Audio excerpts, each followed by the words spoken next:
So we're back with one more episode, and this podcast is with Kedar Apte, who is the head of marketing at Castrol. He's run roles across multinationals, so he's been with Castrol BP, he's been with Unilever. He talks in this episode about the fantastic link between sales and marketing. He talks about his first stint in sales, where guy in the city of Mumbai is transported to Kerala and really shaking his senses up to be able to learn how to understand the consumer better. He then talks about how as his career moves, how he moves into the cockpit of marketing and all the complex variables of marketing.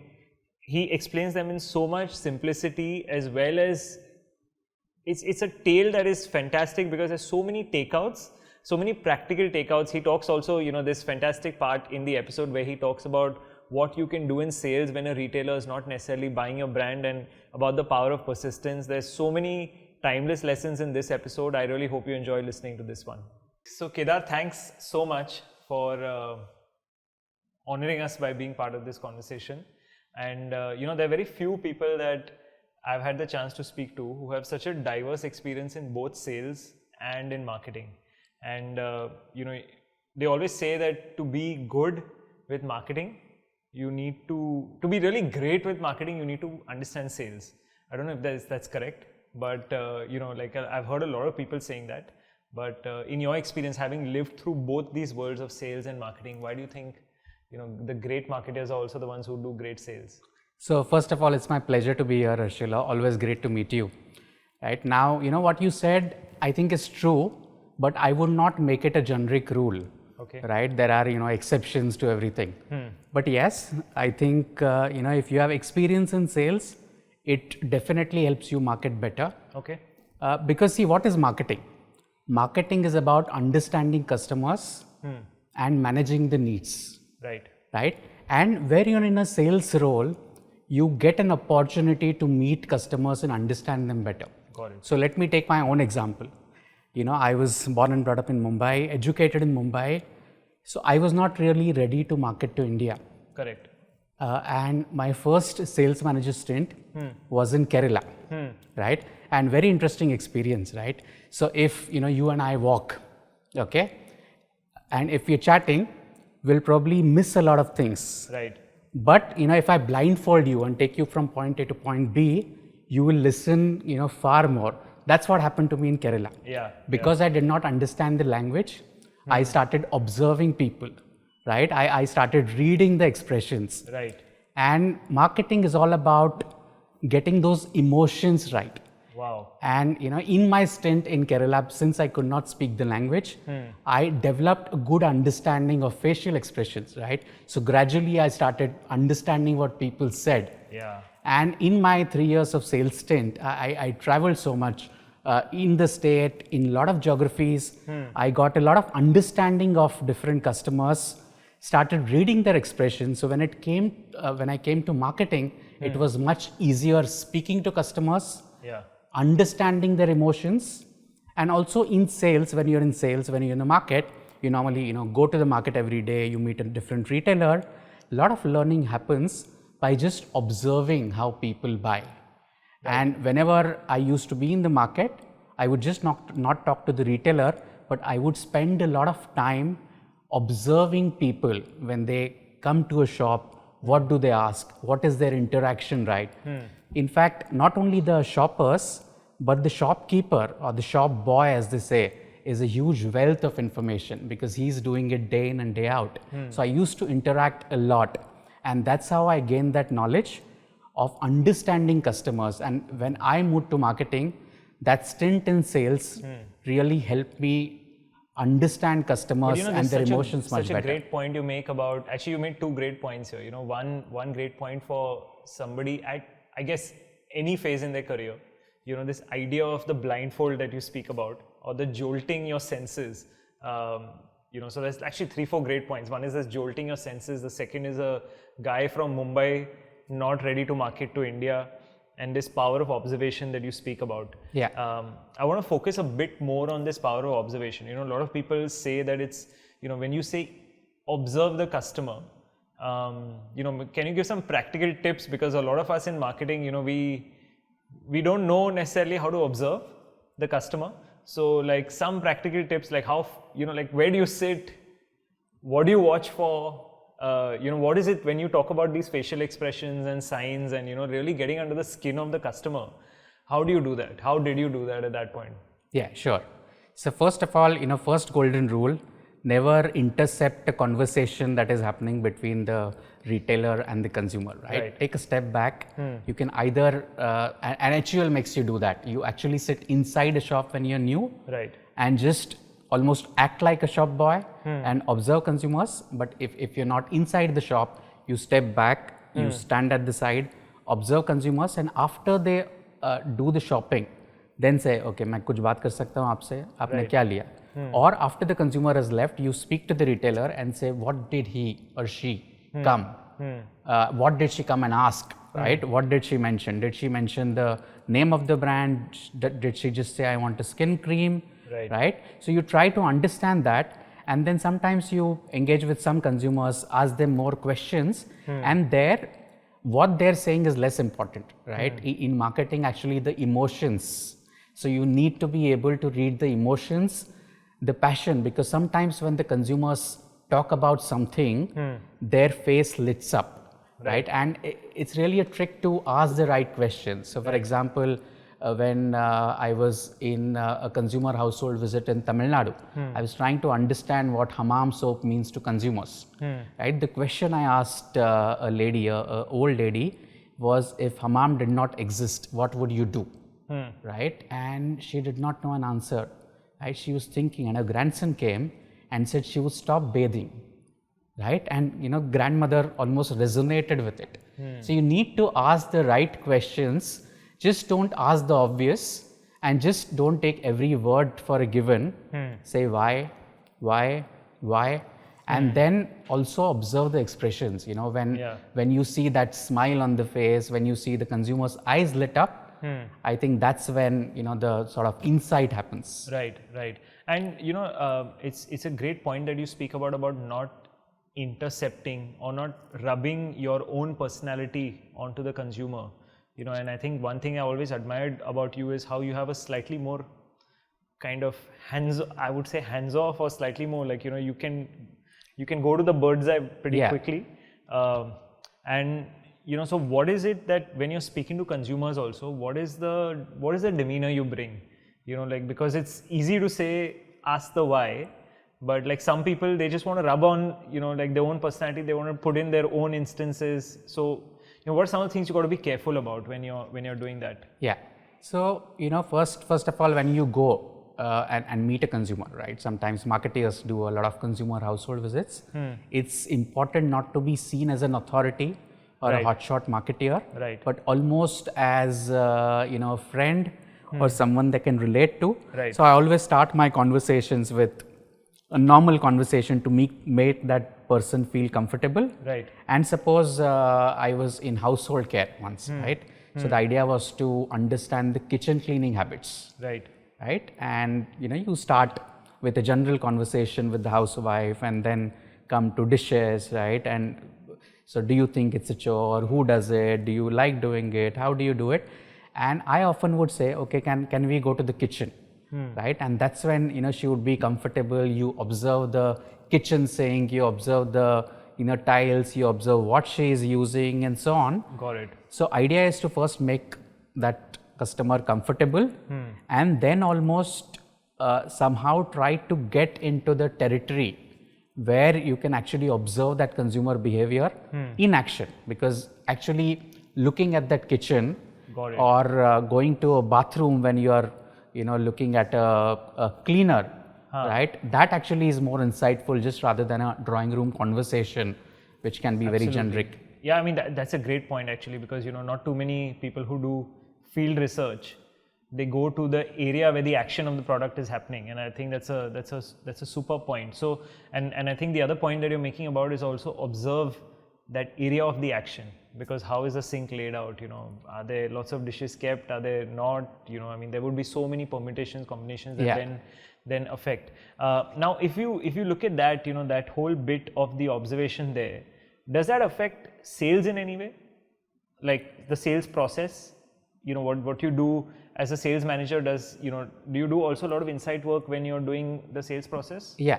So absolutely. So in fact, as an area sales manager or as a regional sales manager, you go and meet customers. Right. I think the same process applies, right? Because I talked about marketing, consumers have a need, and as a marketer, you're trying to fulfill that need. Right. Sales is no different, right? Customers have a need. It's about understanding that need and understanding the insights. Because if you go to a customer, right? Normally, if you go in a sales stint to a store, they normally say, no, your products don't sell, something else sells, right? And then you try to understand why is that person saying, right? And the way I have countered that actually is to just stand there for some time, right? And the next 5 consumers come, ask for your product. They say, ऐसा नहीं है, बिकता भी है आपका. And then you say, अच्छा, but क्यों बोल रहे थे? क्या परेशानी है? Then they start talking. And then it's really close to marketing, where understanding that need and then trying to solve that need. And in marketing, we have a term which is called surface issue and root issue, right? Surface issue is what people talk first. Right? It's what you hear first. Right. But if you try to solve that, that's an issue. You're not solving the underlying issue. Correct. And that's why I talked about why, or what. You need to dig 2 or 3 levels deeper, understand the core issue of why that person is saying that, and then try to solve that issue so that your surface issue gets solved. So very, very similar. Yeah, that's so fascinating, and I think even in the demeanor, when you talk about just stand at the retail shop, see the 5 sales, see that the customer is asking for it, then talk to him again. I think that standing just showcases more intent from the person's end, and that's what makes a really good salesperson also, I guess. There are 2 routes that now the conversation is taking me, but I'll take a small detour before I come on to the main route. So the link between the sales and marketing is the main conversation, I guess. But, we also now starting to live increasingly in an omni-channel world. E-commerce is becoming a significantly strong part of sales channels. And, that's where a lot of consumers are buying their products with as well. Some of these things that you speak about, I think they'll still be relevant in terms of knowing the consumer. But, in your observation, what are some of the rules of the game that have changed with the coming in of e-commerce, particularly from a sales standpoint, as far as you've been observing the way markets evolve? Yeah. So first, I think there is a lot of choice. I mean, it's a commonly known point that 10 years back or 15 years back, when I started my marketing career, consumers had less choice. And now, especially in the last few years, they have a lot of choice and they have a lot of information now, where they can compare. So for anything they need, they compare, they look at 4 to 5 options, they look at how customers are reacting. So I think that is really the first thing that has changed. There's a lot of choice, and there is not just one seller. I mean, earlier, like 20 years back, there used to be shortage of some products. Right? Now there is not only one brand, there's several brands, but there are also several channels which sort of compete with each other. Correct. And I think that's really, it's important to understand that customer journey of which customer is going where, to what channel and why. And then define your channel strategy well. Got it. So yeah, that's actually a very, very good point in terms of defining the customer, defining the channel strategy, and then defining your weightages on top of that. And I think that's a function of price elasticity of markets. It's also about what the customer needs in terms of quality at that point in time within their lifestyle. And I guess that's where some of these aspects which you spoke about of really knowing the customer, absolutely, and then fitting in. And I think just as a do you think also that perhaps this art of knowing the consumer, because we also, I guess we are in an age where from man years we have moved to dog years. Like the world is moving so much faster than it used to. So perhaps this knowing the consumer, in your experience, have you seen the consumer getting more changing much faster and evolving much faster than they have at any given point in time earlier than in your career? Yes, absolutely. I would mention a couple of things. One is adoption of new categories is much faster, right? Because the consumer, the ecosystem is evolving, the technology is evolving, the access to technology is much easier. Right. So adoption of new categories is much faster. And it's similar to jobs, right? My father never changed his job in 30 years, Yeah. right? But next generation sort of wants to do an experiment and so on. Right. Right? I think that's the first point in terms of adoption. Second is earlier the belief was you require a lot of hard work to acquire a customer, but once you acquire a customer, you almost have him for the lifetime. Yeah. Right? And people used to have that concept of lifetime value. Correct. Now that had changed completely, right? Because consumers can actually come fast, they can go much faster, right? So the assumptions on the customer life cycle value have also changed, because the overall loyalty, I believe, has reduced because of the plethora of choices and the ease with which a consumer now can change his brands. Yeah. So, as somebody who governs large businesses, and typically I've known your approach a little bit. You are you're almost like, you have this, you'll make a big bet and then you'll follow through with that big bet. And you have a world today which is significantly more volatile. So what brings you conviction when you're making some of those large bets that you're making? You made a few large bets over the last, your last few years in your career. So, what maybe you can talk about something specific, if a large bet that you would have made despite a volatile market, which you made it and it's stuck. Okay. So first is, you just don't make bets only on your beliefs. You really need to test them. Okay. Yeah. So that is first. I think it first comes with strategy. It comes with great understanding of customer, based on your objectives, defining that strategy to put all the routes through that, test of what is going to deliver. Right. Okay. There is bit of gut. So just to give you an example, a few years back, Castrol was a very, very strong consumer brand, right? But in terms of mechanic advocacy, there were other brands that were also very, very popular. And that's when I took a bet on driving mechanic advocacy by explaining to mechanics not only the product benefits, but by actually giving a lot of respect to that profession. Okay, so we had a three-pronged approach. One is we completely changed the game. On every pack of Castrol packs, we would give a benefit to the consumer, right? And earlier we used to give some coupons where consumers would go to a shop, they would give those coupons to the shop would give it to the distributor would give it to the company. The whole chain was about 3 months. And with advent of technology, we actually introduced like a code inside a cap. We encourage mechanics to open bank accounts, and now consumers open the pack, they just scan those coupons and get money in their accounts. So that was first, right? The second was training. Now in India, a lot of mechanics are not... So sorry, but these codes are for the mechanics or for the end consumer? For the mechanic. For the mechanic. Yes, okay. I'm just talking about mechanic advocacy. Got it. Because as I said, the brand was very, very strong for consumers. We were working on the mechanic advocacy. Understood. So this was first. Second is a lot of mechanics do not have formal education in India. They learn on the job. And the technology of engines is always changing. So we undertook a big program to educate mechanics on changing technology. And third was giving respect to the profession, because today a mechanic does not want his son to be a mechanic. Right. And that was an insight I got when I talked to several of them.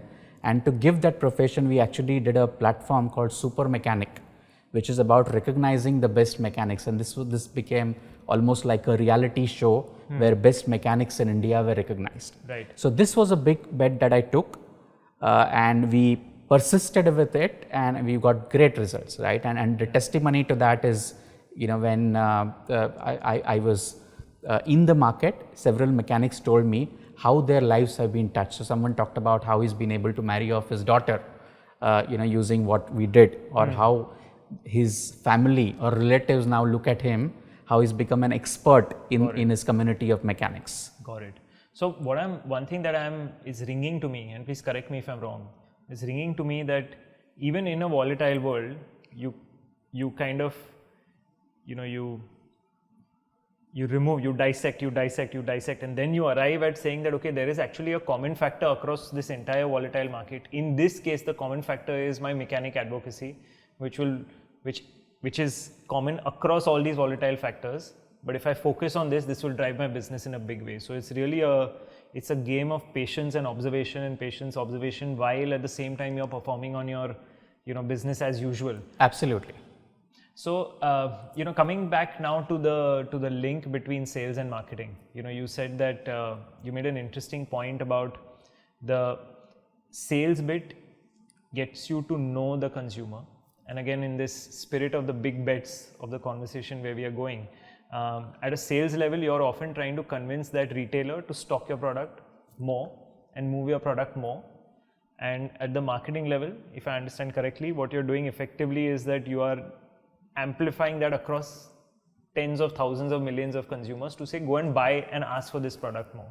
So here is, you give a very strong input about stand there, watch, then go from the surface level to the root issue, solve for that root issue, whether it's availability, whether it's product, whether it's price, whether it's margin, then you grow territory and you kind of build that. Marketing is slightly different. So fundamentally, what's the other, you've given some really good routes here. What's the other routes on the marketing side that you've learned? Sorry, come again? So on the sales side, it's about influencing this guy to stock your product more. Right. So what I'm trying to now draw the parallel of the story is that when you're in the sales seat versus in your marketing seat, what's the difference in perspective that you would be having, and what's the difference in perspective you bring to the table when you're doing the work on the marketing side? Right. So I think first of all, in marketing, when you talk about 4 P's of marketing, so you understand the customer's needs, and as I said about his or her interaction with the product, and then you're looking at all 4 P's and saying which P do I need to solve, where is the problem, and what do I change, right? For sales it is pretty similar, but I would say for marketing it is more complex, because for sales it is sort of more targeted, right? For marketing, in a 24-hour consumer sort of day, a consumer is exposed to a lot of messages, right? And not only from you, but also from competition, because they're also up to something. Yeah. So once you decide your strategy, once you decide which piece to activate, then how is also a bigger question. In sales, it's much more linear, it is easier, but then choice of those different media vehicles on how you target the consumer is really important. So it's not only important to understand the needs of the consumer, but it's also important to understand that 24-hour clock of the consumer, and see, especially in an environment like this today, when there is so much clutter of whatever P you want to activate, whatever the key message you want to give, what are the ways of giving that message to consumer. And that's why marketing is slightly more evolved, where you look at not only arriving at the strategy, but also about communicating that message to the consumer. Got it. Now, it's so interesting that you speak about the 4 P's and that you may not need to activate all the 4 P's. And often the common perception is that, promotion is a large part of marketing. In your career, has there been ever, a product that you moved without promotion in a big way? Oh yes, absolutely. Yeah, absolutely. So yes, promotion is very tactical. It can give you short-term benefits, but in fact, a lot of brands that I have worked on have been market leader brands, right? And on those market leader brands, on all of them, we charged a significant premium to competition. The promotions were much lesser, and that is really about the strategy. I believe if you have a great product, if you have a strong proposition, then it is about then you don't really need the promotions. So a lot of times, in fact, even in the market, people say, but aapke product pe promotion nahi hai. But then I say, but people are still buying it, right? Yeah. And do people really believe it's a better product? People say yes. Or you do that trick by standing there, and even if there are no promotions on your product, there is nothing free, consumers still come and ask your product. Right. So I think as a marketer, it's about your strategy, it's about finding that right balance. But yes, of course, if you're a challenger brand, if you really want to establish your position and challenge the market leader, you may give more weightage to the promotions in short term. But short promotions cannot be your medium term strategy, right? Because the consumer that is coming to you because of the promotions, when the promotion is off, he or she will also go very quickly. So I think it's just about finding that right balance. I would not say promotions are bad, but yes, promotions cannot be your strategy. It's just one enabler, especially for short term. Got it. And what about, where's the role of brand and advertising in the midst of all of this? How does that really shape itself up? How important is that for companies, and how important is brand for companies, especially when it comes to having that market leadership position where where consumers come and ask for your product? So you, like you said, you mentioned you've held and managed the portfolios of extremely large brands, market leader brands. So how important is brand in that, and how do you constantly monitor the health of the brand? Yeah, so I think it's the most critical, and I'm a marketeer, right? So I would say building a strong brand is the most important thing. Everything happens later, right? Because if you have a strong brand, see, people believe that the pull and push are different things. But if you build a strong brand, automatically you will see distribution increasing because people will come and ask for it. So I think building a strong brand is the single biggest strategy. Right? Can people just sort of build distribution without having a strong brand? Yes, they will pick up a share, right? 1 or 2% market share. But if you have a vision of being the market leader, I think the mind measures come first. So as a marketeer, what you're measuring is not only statistics like market share, etc., which I believe are output matrices, but you also measure the input matrices like mind measures. And often, your mind measures have to be higher than your market share, right? So that indicates that you have an opportunity to grow further, consolidate your position better. Or sometimes you're a market leader, you're holding on to your market share, but your mind measures start falling, right? And that's like a red signal that you need to do something, otherwise you'll start losing share. Understood. And I know it's a very complex question, but if you have to simplify it, this business of building a brand, what are some of the pillars that you have always subscribed to when it is building and maintaining strong brands? Okay, that's not a very easy question. Yeah. So I think in terms of building the brand, first is if you are, of course, have a new brand, right? So how you create the brand identity itself, and it starts with brand name, it starts with the brand logo, it starts with a very strong visual identity that is used consistently. Also, audio, jingles and so on, it has been spoken of consistently. So how do you build that brand? And having built that, how do you use that consistently? Because, a lot of times a brand manager, as they often say, gets bored of, his or her creative earlier than the consumers do. So there is always a bias for doing something new.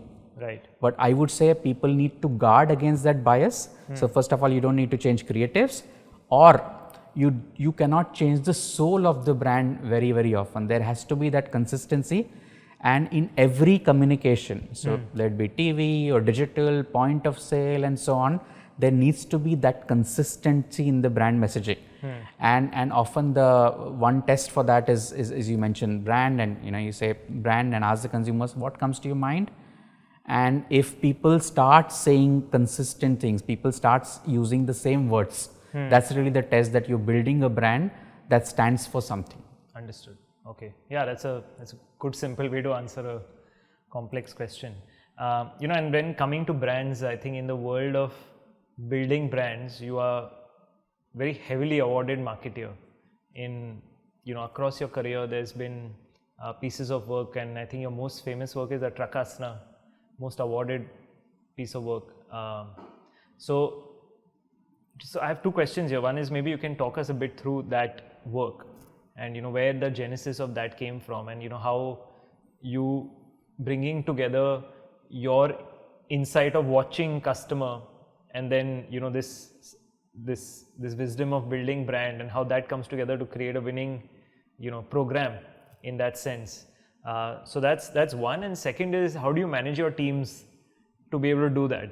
So what do you do with that? So these were my two questions on this front. Yeah, so sure. So talking about the brand, so if the audience does not know about the brand and the campaign, I'll just talk a bit about that. So Castrol CRB is a brand of engine oil for truckers, and what it does, it helps improve the engine life of trucks, right? But that's trucks. What about the truckers?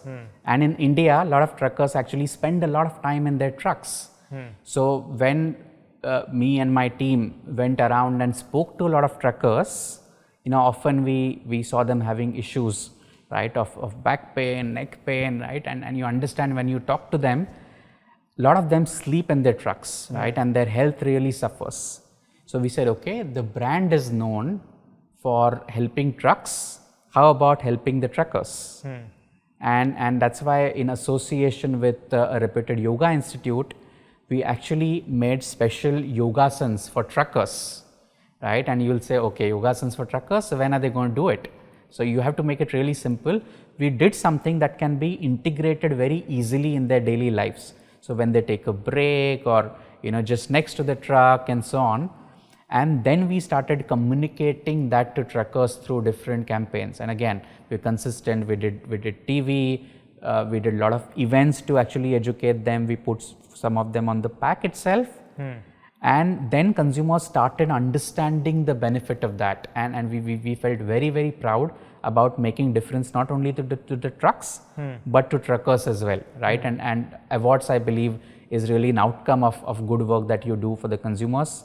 And the consumers really reward you through market share, and the industry and your colleagues award you through, reward you through the awards, right? So I think that's really an outcome of good work. But in terms of managing team, my mantra is very simple. I think now, in terms of awards, you really need to be passionate to be wanting that award, right? Every actor is passionate about his acting, right, to win an Oscar, right? Or, every sports person wants to get that medal for the country because he's passionate. And similarly, every marketer has to be passionate about doing great work that makes a lot of difference to the consumers and also gets the brand recognition that it deserves.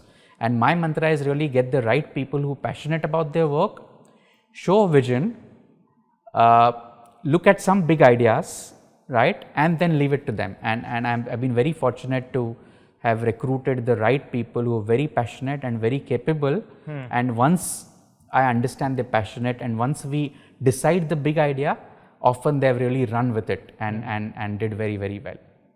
So it's opening now 3 more doorways. You spoke about putting your might behind the idea, and that's where it's a big money investment decision from a media standpoint. So I want to talk and explore a bit about that. What are some of the things you do before you decide to put the tap on media? Because that's a big, it's a big risk decision in that sense for the company. It has to deliver growth. So that's one. Linked to media is this attitude of the sportsman, and I want to touch a bit upon sports. You've been a big pioneer of sports sponsorships through your career. So maybe we can touch a bit on that. And the third part is about teams and recruiting teams and managing teams. So I'll maybe try to take the conversation there, as we go along. So the first part is, yes, there is product and there's superiority of product, and you can make the product fit by fitting with the needs of the consumer. And then you spoke about how brand is actually one of the big important factors to create a pull, to drive more distribution. One of the ways that brand gets built is, of course, positive word of mouth by customers, but it's also about the visibility that the brand creates. And that's often the big money decision with respect to marketing. That's where a large chunk of your marketing investments are spent.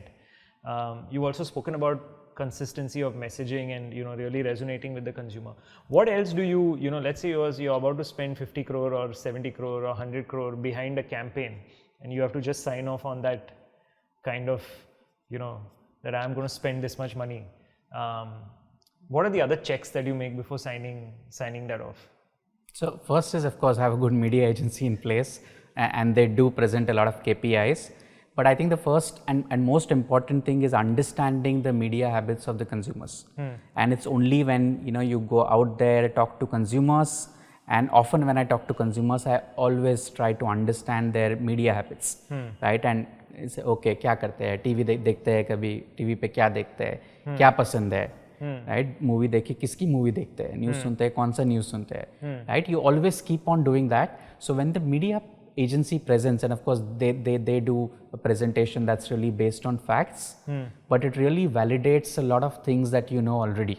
Right? And that's really what we do, sort of combining the insights that you have from the data that a media agency presents. And a lot of times it's really about an objective, right? And media agencies know that well. Do you really want to make a splash in like 2 weeks, or do you want to have a targeted reach in a period of 2 or 3 months? It really depends on the objectives, which depends on the objectives of the brand, how aggressive you want to be. So if you have that objective clear and... So do you choose different mediums, sorry to cut you, but do you choose different mediums depending on the objective? Like if you want a short-term sales promotion boost, then do you choose a different medium versus if you want to build brand, you choose a different medium? And what are some of those wisdom that you have gathered over the years on that? Oh yes, absolutely. I mean, if it is if you're launching a new brand, right, then you need a campaign of a specific period, right, of at least a few weeks, a consistent campaign to build that kind of reach, and then you follow it up with a campaign after a couple of months, and then another phase and so on. And you need to do that planning initially at the beginning itself for at least your 12 to 24 months. I think that is really the key. But as you rightly said, if you're doing a promotion, then it's just about communicating that message, because see, if it's a promotion, then you start building a distribution, right? Then once you have the distribution, it's really about most consumers knowing that the promotion is there in the first 7 to 8 days. So your objective is to make maximum noise in the first 1 or 2 weeks, so that consumers understand about the promotion and then go to the shop and ask. So absolutely, depending on your objective, you do look at not only your media vehicles, but also how you phase out your media. Yeah. So many different shots in your artillery, some different shots, and I know that coming now from how you spend the money, and I think it's a great insight that you put on. I think what I'm listening to you more and more is that advertisers and marketers should be spending less time behind the desk, more time with the customer, because it's where all of this comes together. Absolutely. And I want to actually talk a little bit about your tryst with sponsorship.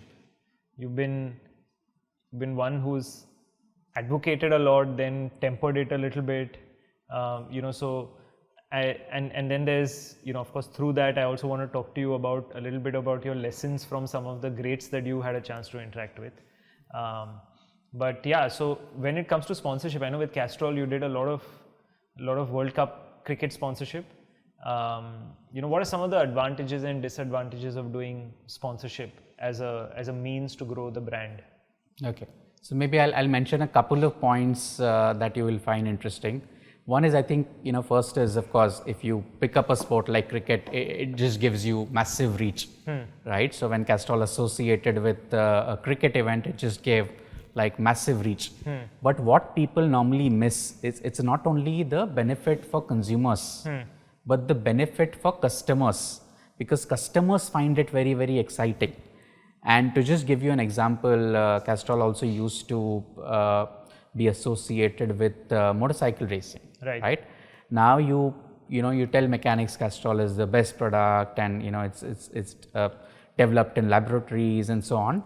But when you actually take a customer, if you take a mechanic to the pit lane and he sees a Castrol product being used, right?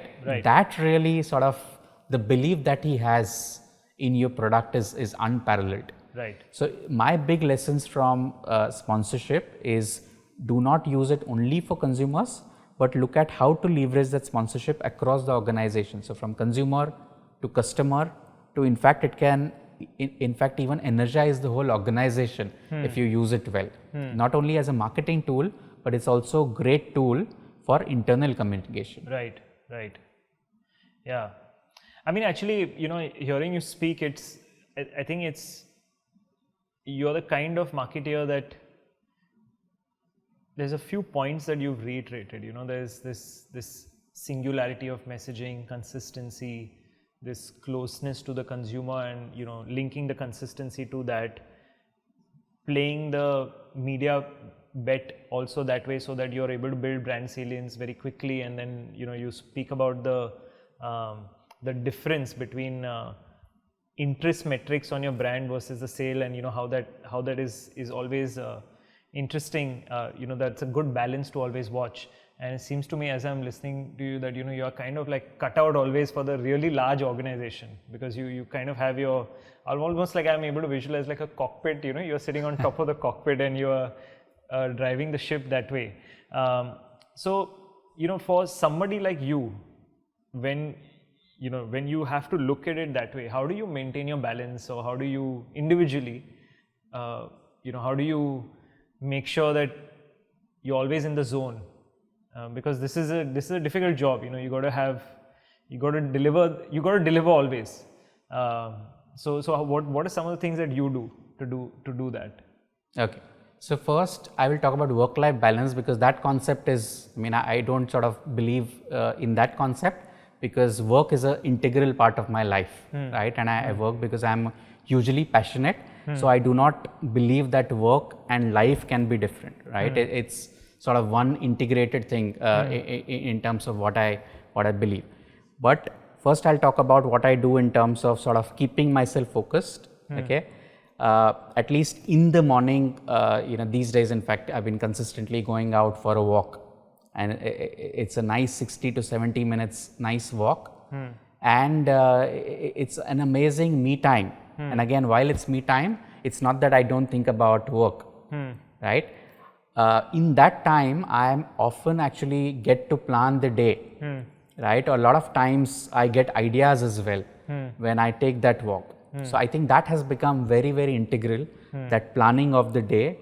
And as you said, it is very, very complex. We sort of navigating the ship. What really helps me is every Friday or every weekend, I'm always looking at least next 4 weeks.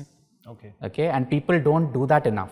Next 4 weeks? Yes, next 4 weeks. So people suddenly realize on Monday saying, oh, there is a meeting on Tuesday, and then they're not prepared, right? So I always look at least next 4 weeks, okay, sometimes even next 3 to 6 months, right, and say, am I missing something, right? Have I not done a review of this project, right? And then would put it in the calendar.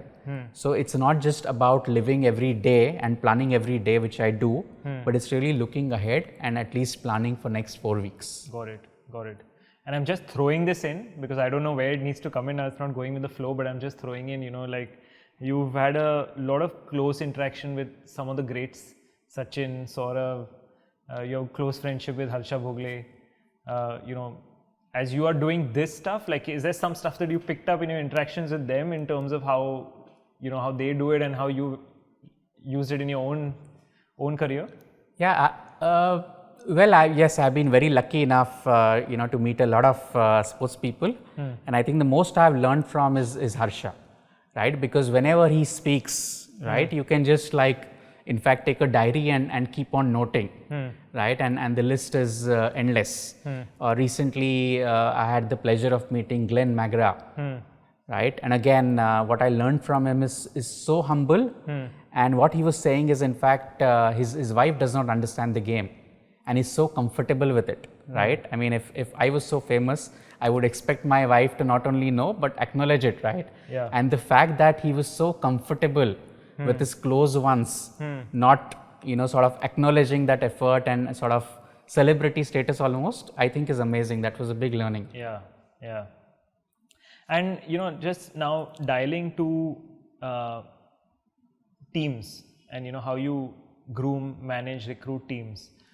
Some of your teams are the people you've groomed are now in multiple different positions. So when it comes to grooming your teams also, I know you spoke a little bit about it, about, setting the vision and then hiring right for that vision. To dive a bit on the hiring right, a lot of leaders, they don't really get the I mean, a lot of us make good hiring decisions, but it's actually, if you make those great hiring decisions, then your ship is, it's got those extra boosters or rockets. So, what are some of the things that you do to check that you've got the best hiring fit? Okay. So great. I mean, their functional skills, of course, are a given, but there are two mantras that I follow. Okay. The first mantra is, I always say, attitude more than aptitude. Right? Aptitude several people have. I always check for the right attitude. And what is that attitude, which is the second mantra, is ownership mindset. Okay. Right? And when you talk about ownership mindset, a lot of people take ownership for what they have done, their contribution. But what I value is ownership not only for their contribution, but great ownership for results.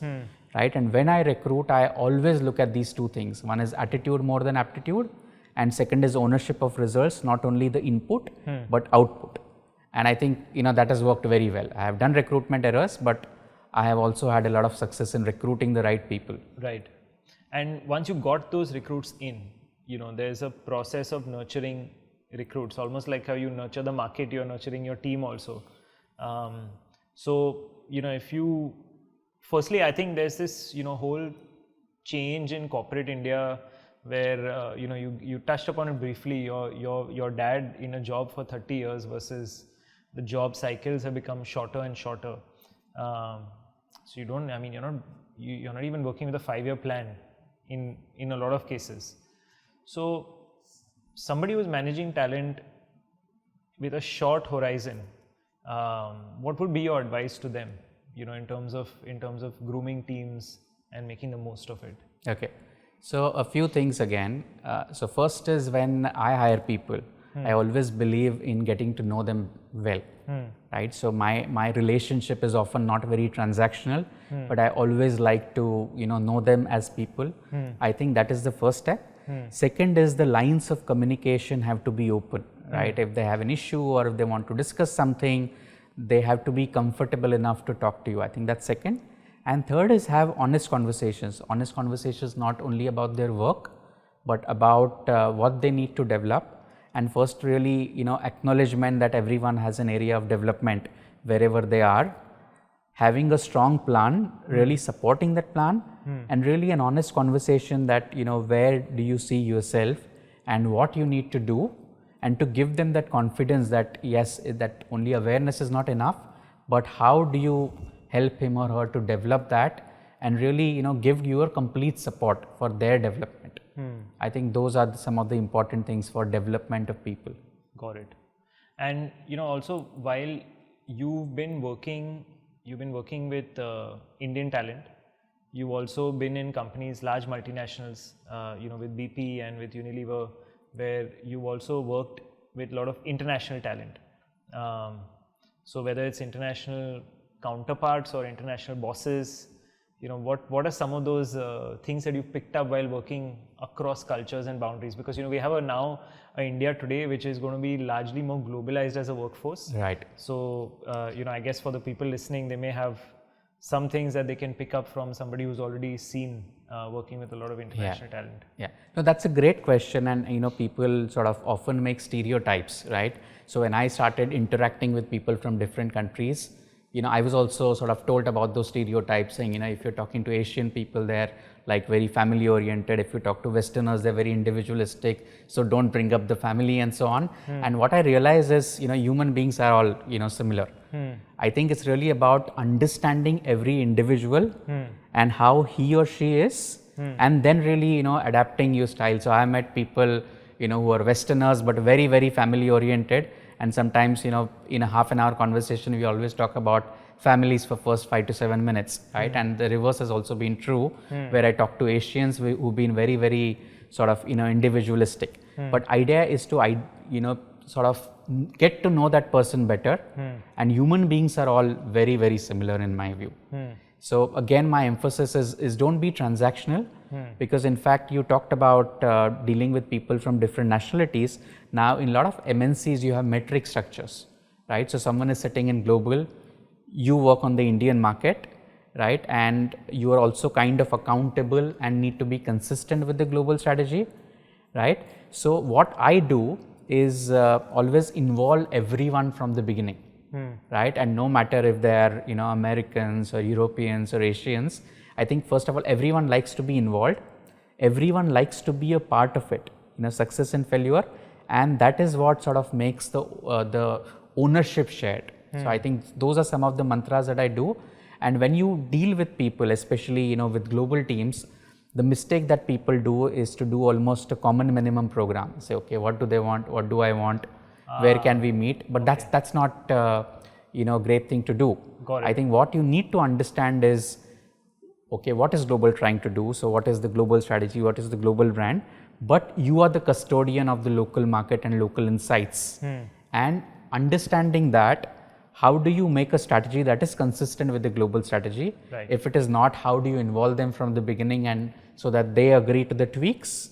I think that really works very well. So involve them from the beginning, make people or make your colleagues, even international colleagues, a part of the solution rather than being a part of the problem. I think that has worked very well for me.